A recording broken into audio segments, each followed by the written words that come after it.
Շնորհակալություն։ Ես երկու հարց ունեմ։ Առաջինը, որ մենք ավելցուկ ենք ունենում գիշերները ատոմակայանի աշխատանքի արդյունքում, ինչ կարգի պետական ծրագրեր ունենք, նախագծեր ունենք, որպեսզի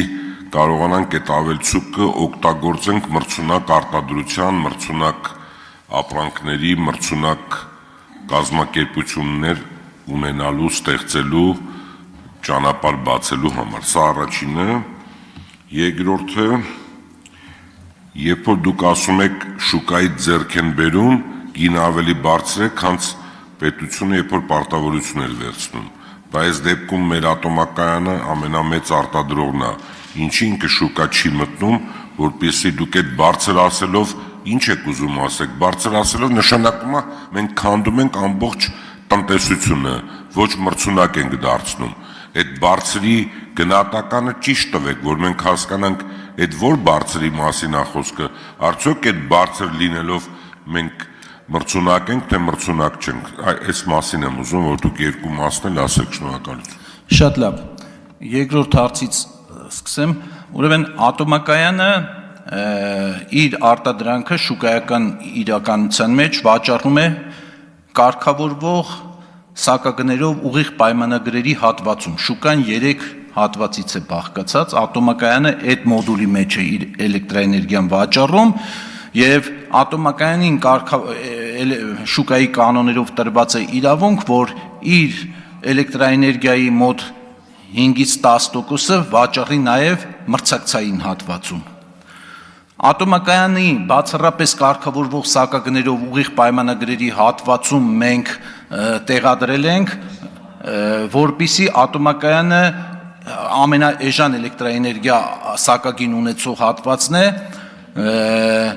այդ մասից իր արտադրանքը պետք է համամասնորեն բաշխվի բոլոր սպառողներին, այդ թվում նաև կենցաղային սպառողներին։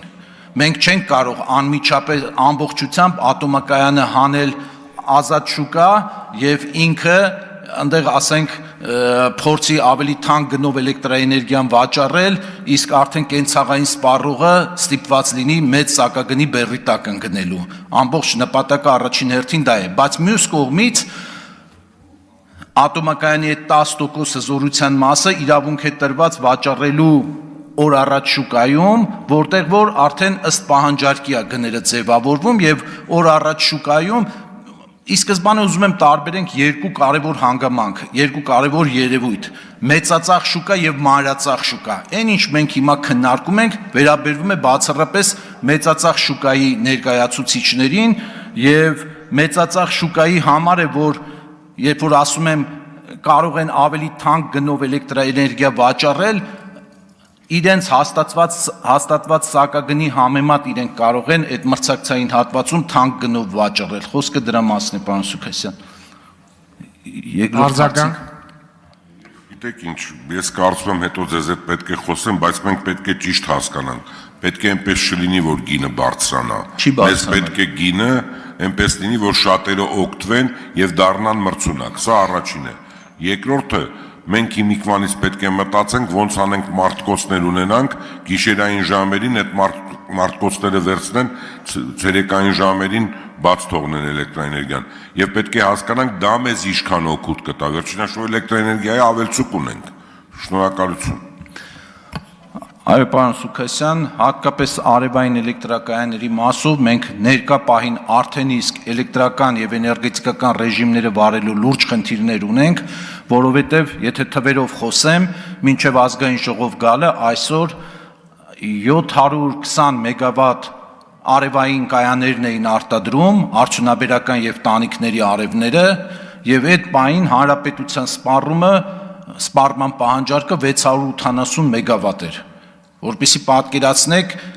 ինչ թվաբանություն է տեղի ունենում եւ կարգավորման միակ գործիքը այս պահին, որ ունենք ձեռքի տակ, դա Իրան-Հայաստան օդային գիծն է, որի թողունակությունը 330 մեգավատ է։ Դրանից ավել չենք կարող այդ գիծը ծանրաբեռնել։ Մինչ ակումուլյացիոն կայանների իրականացումը առաջնահերթ լուծում եմ համարում այս իրավիճակի նոր Իրան-Հայաստան օդային գծի շինարարությունը ավարտին րոպե առաջ հասցնել, որից հետո մենք կունենանք եւս մոտ ամբողջությամբ գիծը ավարտելու դեպքում 1000 մեգավատից ավել թողունակություն եւ այդ արևների ցերեկվա ժամերի ավել արտադրանքը այս միջոցով հնարավոր կլինի